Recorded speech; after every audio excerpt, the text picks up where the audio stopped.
The inner workings of the US government are often shrouded in mystery. Despite the constant coverage of cable news and the open dialogue of Twitter, the day-to-day affairs are hidden from the public eye. The Final Year, released in January 2018 and directed by Greg Barker, is an unprecedented glimpse inside Barack Obama's State Department and the work they did during their last year in office. It highlights not only what was front-page news, such as Syria, Iran, or climate change, but all sorts of other work that the department did in order to advance diplomacy and strengthen international relations. In the director's own words, "This is a story about a small group of people who came together nearly a decade ago, rallying behind a man and his cause."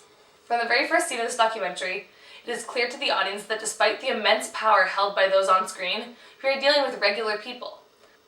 Samantha Power, the United States ambassador to the United Nations, is just a mom trying to get her kids out the door on time. Secretary of State John Kerry forgets his phone when he's leaving the house. That's what, I forgot my phone. Ben Rhodes, who holds the title of Deputy National Security Advisor, but whose responsibilities range from international negotiations to speechwriting, gets lost even at work. These people have flaws, just like everyone else in our daily lives. Uh-oh.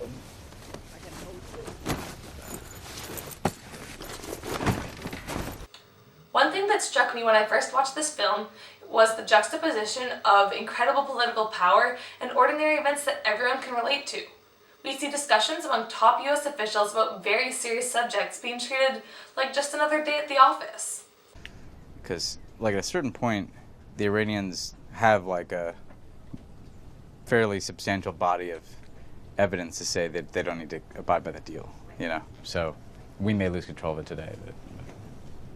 The last thing is that there's this massive dead cockroach, like, right under this chair. There are nights sometimes when you hear the rats scurrying around in the ceiling, too. Yeah.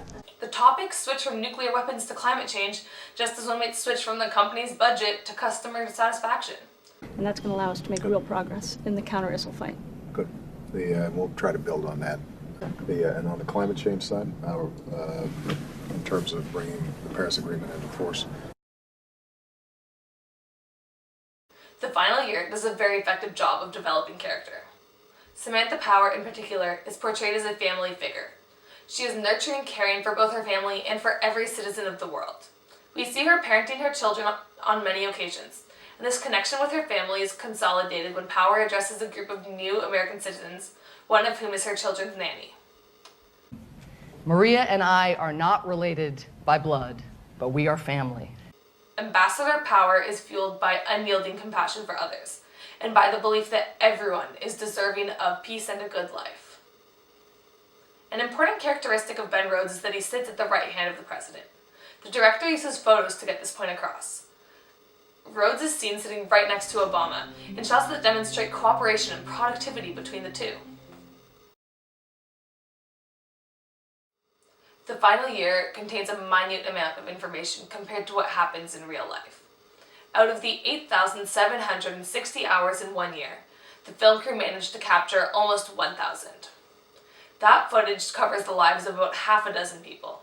From there, the director and editing crew were faced with the enormous task of condensing the material into under 90 minutes. Such a short period of time causes the film to feel rushed. Considering that it tells the story of a team trying to do an immense amount of work in very little time, that's not necessarily a bad thing. However, the haste can be disorienting, especially in the opening sequence where we haven't been introduced to any of the players and aren't quite settled in. In under 5 minutes, we are introduced to each of our key players, told the story of how they began working for Barack Obama, and are given a summary of the first 7 years in office.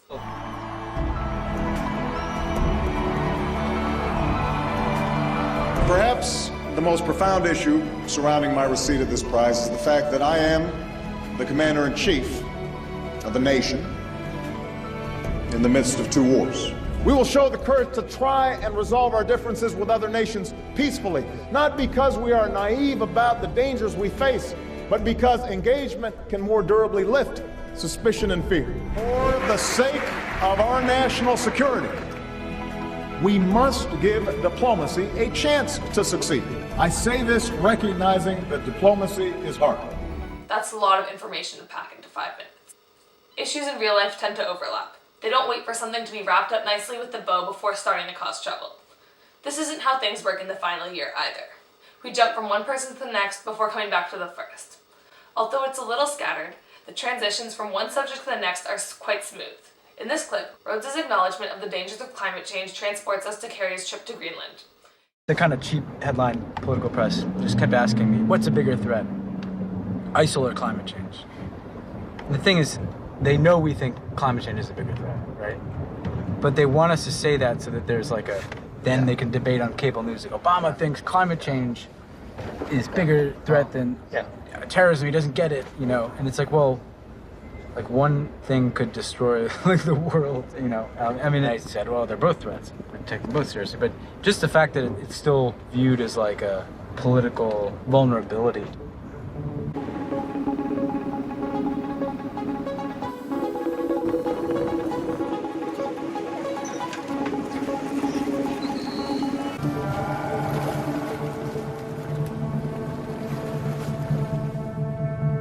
You can see everything from space, from satellites, but we need instruments in the water that can actually transmit real time. Is anybody doing that? It's not something you can do in one country. It's something we need to collaborate. We need to collaborate. Well, we need to collaborate. I think it's manageable to do it. This is seeing firsthand things I've read about, and I think it'll make me a more urgent advocate and hopefully a better advocate. Even though these two instances aren't directly connected, the sequence still flows naturally. Although it is a little scattered, the short nature of each segment keeps viewers engaged as we don't have time to get bored with one topic. We want to continue watching to see when the documentary will come back to other subjects and follow up with how the work has progressed. For instance, it is mentioned that a group of individuals is scouting locations for when Obama visits Laos. The documentary then goes on to cover Ambassador Power and John Kerry on trips abroad, before coming back to show how the trip into Laos plays out. Uneventful footage of vehicles, of people shaking hands, and of the landscape is also used to help make transitions less abrupt. Another result of the short runtime is that there's a distinct lack of context. This documentary deals with a lot of complex topics, and there simply isn't enough time to give a thorough explanation of each one. However, a variety of tools do serve to provide some background information for different situations. A very clever way of informing the audience of a scenario and of public opinion is by taking quotes from newscasters and showing headlines from newspaper articles.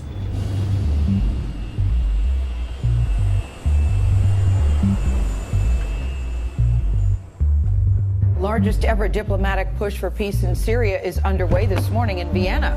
Top diplomats from over 20 countries and representatives from several international bodies. U.S. Secretary of State John Kerry is hopeful about delivering a breakthrough. Cable news is one of the primary ways that citizens learn about current events, and so using these quotes to tell us about what is going on is very effective.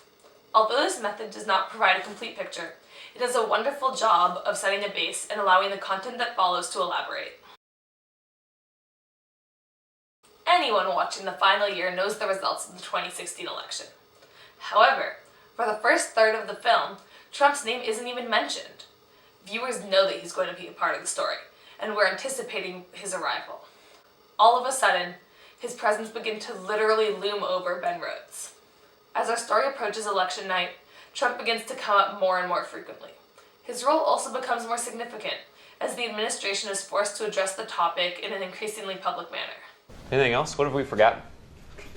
You'll get there's the only thing we didn't do for that is like China in the context of our election. There's got to be some question about Trump and China and the optics of China. And, It could also be Trump and Paris Agreement. That's an easy one to do. Yeah, well, we've got our case to make about why that unilateral withdrawal is not complete isolation of the United States and condemning our children to a future. Okay, you got the door behind us? Okay. All right. To get more on at some point is Trump's erratic position on immigration. It seems to keep changing. He is? Oh, that's great. Nice. The Germans invited? Yes. He was named honorary captain of the German national team today. Only the fifth German to be accorded that honor. It would have been easy to make Trump the main focus of this film, to villainize him and make the conflict about why what he does is wrong. I think that's something we hear enough of in today's media.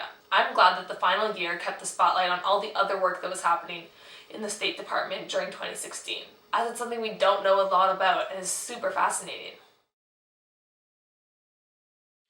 Philip Philip Shepard composed original music for this documentary. I believe that his score has a vital part in setting the tone for the entire film. Allow me to highlight a couple locations where this is the case. The opening sequence establishes a musical theme that is repeated throughout the film.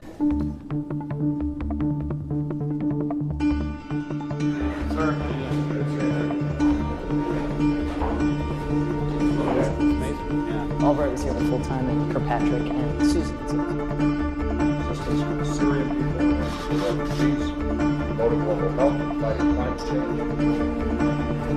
Yeah, put us back there, right? Yes. Good upstairs. The rushing music helps create a sense of anxiety and reminds us that we don't have a lot of time left. As we are introduced to Barack Obama, whom everyone else admires and respects very deeply, strings enter the medley, emphasizing his importance. To never, ever go to war without enough troops to win the war, secure the peace, and earn the respect of the world. I was very much one of those people who got hit by lightning when he gave that speech. And I immediately made it my single-minded mission to work for this man. People of the world. The strings also complement Obama's election victories and anticipate the future and the work that is still to be done. This musical theme comes back often throughout the documentary. We are constantly reminded of the lack of time left. The non-relenting music also gives us a sense of the stakes, almost as if this is a heist movie and the team is about to risk it all to succeed. We need to see 7 days of relative calm, and ultimately it's incumbent on Russia to deliver the Syrian regime.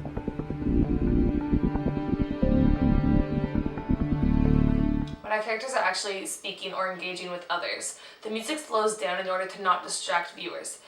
This change is also used in order to emphasize the devastating nature of the situations. How many victims do you still see every year, do you think? Last year we have 50, so it seems like It's coming down, hopefully. coming down every And year. and if we could get rid of these. Yeah, because of the support from the US government and different governments. At times that individuals are giving speeches or addressing crowds, there is often no background music. There is no soundtrack to real life. And when you're listening to people as insightful as the president, there's no need for emphasis. 71 years ago, on a bright, cloudless morning, death fell from the sky and the world was changed. A flash of light and a wall of fire destroyed a city. Mere words cannot give voice to such suffering.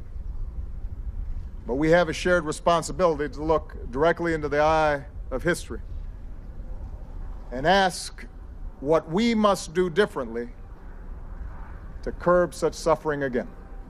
We must change our mindset about war itself to prevent conflict through diplomacy. Ordinary people understand this, I think. They do not want more war. The theme from the opening sequence is again repeated as we are invited to an election night party. What a night. What a night, yeah. What a night, what a night. We may be seeing the first woman president elected tonight. The strings swell powerfully, demonstrating the hope felt by women across the country. This is great, breaking the glass ceiling.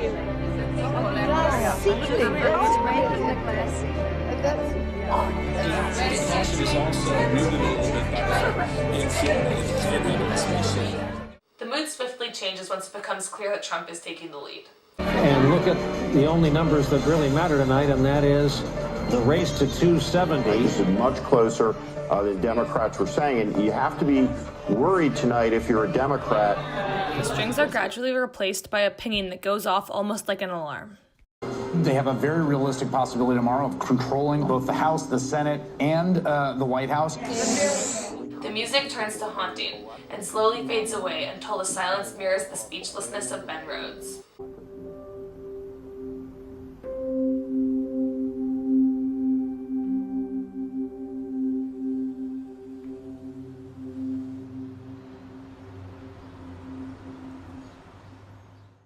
I just came outside to try to process all this.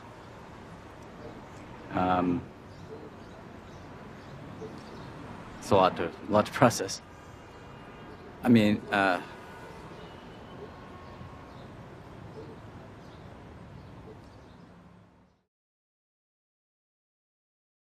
final year is not trying to prove a political point. It is not attempting to convince anyone what is right or wrong. It is trying to capture and preserve a single moment in time, to document history in the making. Inevitably, this film serves as a vessel for the Obama administration's viewpoints, which were definitively liberal. The final year examines the foreign policy of the Obama administration.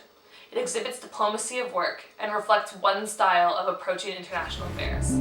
One of the things I want to do with the time remaining, is to just try to convey that this is a different way of doing foreign policy. It's less militarized and it's more engagement focused. In Washington, there's a kind of default that we've been trying to break, which is that the way in which we demonstrate that we're serious about a problem is by using military force. But the way in which we establish our own credibility on an issue is by demonstrating that we're willing to use military force. I believe that the message the director wants the audience to take away is most clear in the conclusion of the film. Listen to the song that plays as the staff is packing away their belongings.